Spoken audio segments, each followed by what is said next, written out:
많은 사람들이 급하게 오르면은 어떤 현상이 일어나냐면요. '아 야 이제 집 사줄 수요가 없어. 이제 시장을 들어올릴 돈이 없는데 누가 집을 사 주고 그래. 인제 끝났어.' 라고 얘기하는 분이 있습니다. 그리고 뭐 유튜버들이 공급이 없다는 얘기만 하고 수요가 없다는 얘기는 안 한다고 얘기를 합니다. 수요가 없는 게 아니라 수요가 눌려 있는 거죠. 예 눌려 있고 막은 거죠. 가치가 손실된 게 아니라 수요가 막힌 겁니다. 그래서 거래량이 작지만은 그 막힌 데서 하나씩 삐져나오면은 가격들이 급등해서 이제 나타나는 현상들이 일어나고 있는 겁니다. 25 억짜리 2억 대출해서 23 억의 자비로 살 사람이 얼마나 될까? 이분은 착각하고 있는 게 있습니다. 우리는 순수하게 처음부터 25 억짜리 집을 사지 못합니다. 어떤 집을 사느냐? 갈아타면서 25 억짜리 집을 살 수 있습니다. 그리고 실제로 돈이 있는 사람은 25 억을 살 수 있겠죠. 누구나 처음부터 25 억짜리로 접근하기 힘듭니다. 첫 술에 배가 부를 수 없고 히말라야 산맥을 올라가더라도 히말라야 산맥에 첫 발이 있습니다. 그 발을 디디고 어느 정도의 궤도에 오른 사람들은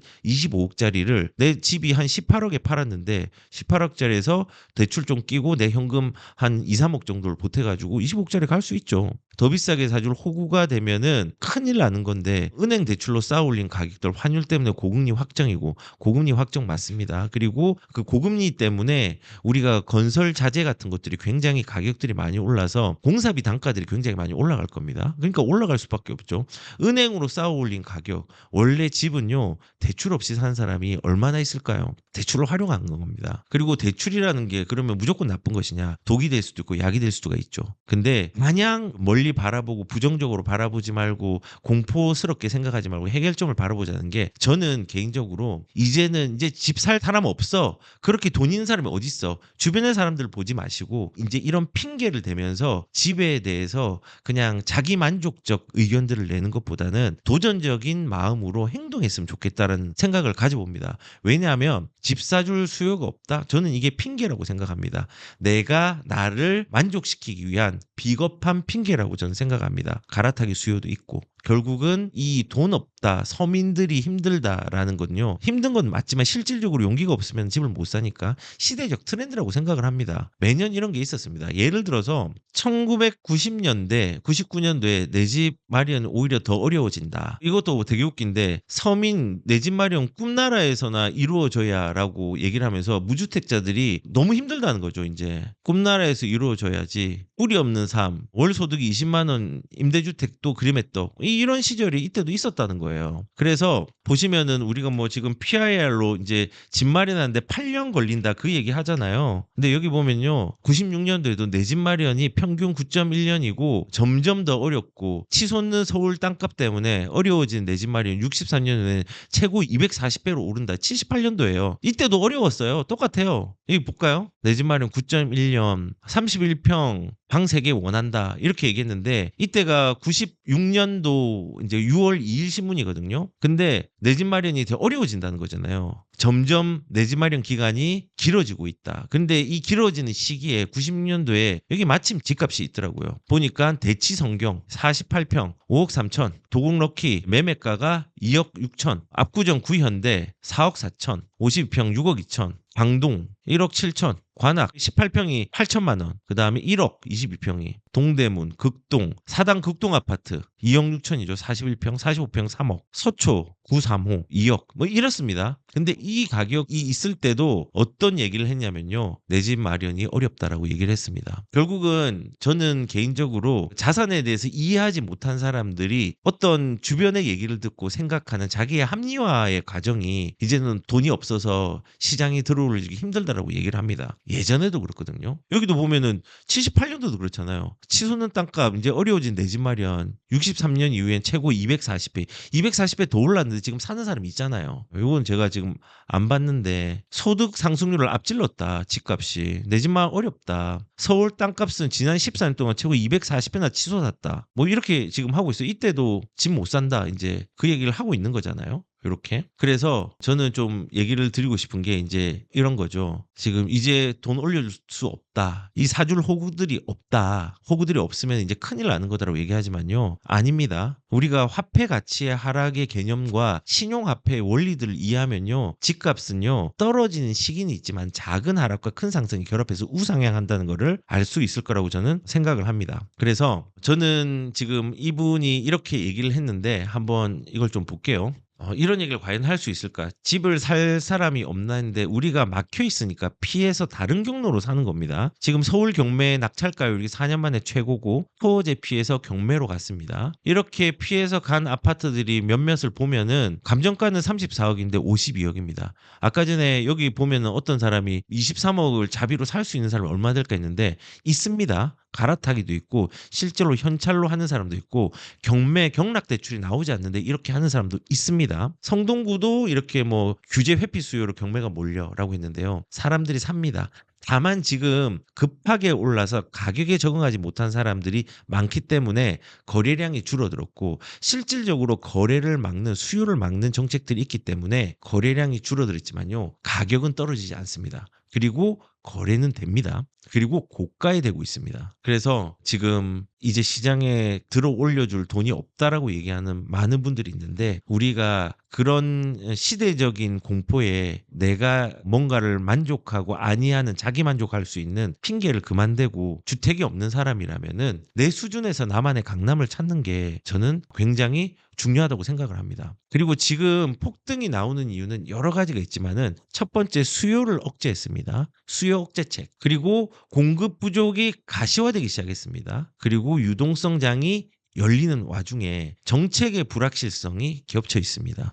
이 네 가지가 지금 가격들을 똘똘한 채로 혹은 수도권을 조금 더 가격들을 급진적으로 올리는 어떤 환경들을 만들어주고 있다고 생각을 합니다. 그리고 다시 말씀을 드리지만요. 우리는 가격에 적응을 해야지 생존합니다. 적응을 한다는 거는 지금은 안 비싸다는 게 아니지만요. 5년 뒤, 10년 뒤를 생각하면요. 이 가격에 적응해서 나만의 나만의 어떤 방식, 나만의 입지와 물건들을 찾아내야 됩니다. 그리고 지금 가격이 올라가는 거 정책적으로 어쩔 수 없고요. 불가피합니다. 그러면 이걸 부정하면 안 됩니다. 현실을 부정하지 않아야지 생존합니다. 그래서 저는 이제 불행은 비교에서 오고 행복은 자신과의 싸움에서 온다고 생각하거든요. 남들이 가진 거에 비교하지 말고 내 자신의 실수와 싸워가지고 이긴 다음에 내 실수를 보완해서 자산을 지키는 전략들을 잘 짜서 갔으면 좋겠다고 생각이 듭니다. 그리고 지금 시장에서 지금 시장의 가격도 가격이지만 가격이 오르지 않은 지역들이 꽤 있잖아요. 그 박살난 시장의 상황들에 매몰되지 마시고요. 객관적으로 가늠을 해서 그 상황과 물건들이 발전된 상황에 있는지를 상상하면서 물건을 선별해서 시장에 전 참여를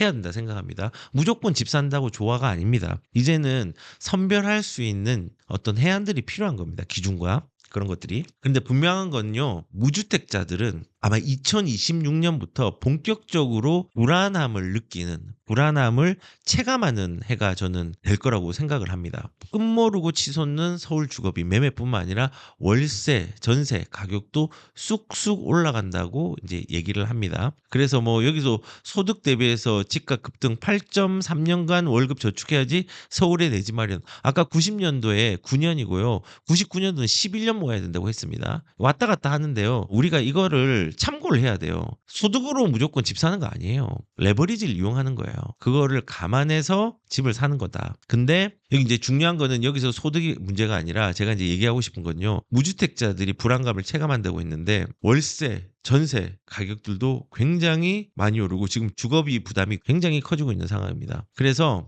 여기 보시면은 지금 불안한 상황이니까 집합 건물 아파트 등이니까는 아파트뿐만 아니라 기타 아파트가 아닌 주택들도 포함이 되겠죠. 생애 첫 매수자들이 굉장히 많이 늘어나고 있습니다. 그리고 이 생애 주택을 선택하지 않은 사람은 전세나 월세를 선택하겠죠. 지금 전세가가 많이 올라가니까 이 전세 대신 대체제로 월세를 선택하는 사람도 굉장히 많아지고 있습니다. 지금 오르고 있습니다, 이미. 그리고 월세가 이렇게 많이 오르는 거는 전세의 영향이 있거든요.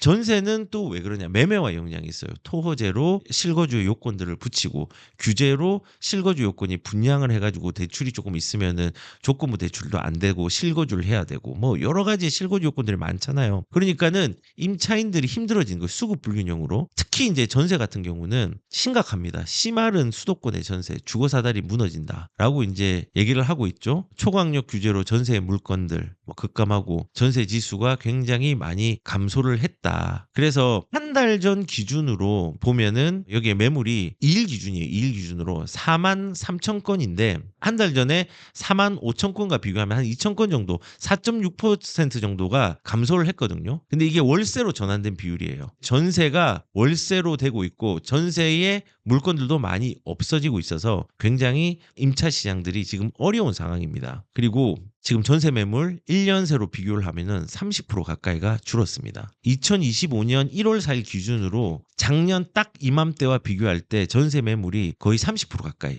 정확하게는 27.6%가 줄었습니다. 왜 줄었을까요? 전세를 못 내게 하는 정책들이 계속 나오고 있잖아요. 전세에 대한 대출도 막아버렸고, 그 다음에 그 실거주 요건들을 붙여버렸고, 이런 게 있으니까는 전세 수급 조절이 안 되죠. 그리고 이 전세의 수급 조절이 안 돼서 월세로 사람들이 많이 넘어갔는데, 월세가 어느 정도로 넘어갔느냐? 전세에서 월세로 바뀐 계약이 최다 기록이라고 합니다. 굉장히 많이. 그럼 어느 정도 최다의 기록이냐? 이 비율 자체가 5년 내에 최대라고 합니다. 대출 규제에 매물도 감소되고 하면서 이제 이중 압박을 가지게 되는 거죠. 그래서 이게 이제 지금 계약갱신의 추이도 굉장히 많아지고, 그리고 이제 월세 같은 경우도 전세에서 월세로 전환된 추이가 2021년도에 1,400건이었는데 지금은 5,000건이 넘어버립니다. 굉장히 전향을 많이 한 거예요. 수급 조절이 안 되고 갱신권 쓰는데, 갱신권을 쓰고 만약에 또 한 번 더 살고 싶으면은 월세로 전환해서 기존에 있는 보증금을 놔두고 플러스 알파 반전세, 반월세죠. 그거를 활용하는 사람들도 굉장히 많이 이제 늘어났습니다. 이게 결국은 규제를 하면은 무주택자들이 불안한 거예요. 근데 이 불안함들이 이제 올해 되면은 2016년도에 굉장히 많이 등록했던 임대사업자들의 물량들이 이제 쏟아지면서 그 물량들이 매매로 전환될 가능성이 있습니다. 그러면은 전세 물량이 더 없어집니다. 그래서 지금 정부의 대출 규제 이후에 집주인이 월세 선호 현상들이 이제 뚜렷해진 부분도 있긴 합니다만, 시장에서 전세 물량들을 못 나오게 환경을 만들어주는 규제가 사실은 이것들을 더 가속화시켰고, 전세가가 올라가니까 매매 월세로 전환이 된 거죠. 이런 현상들이 지속적으로 좀 일어나고 있다.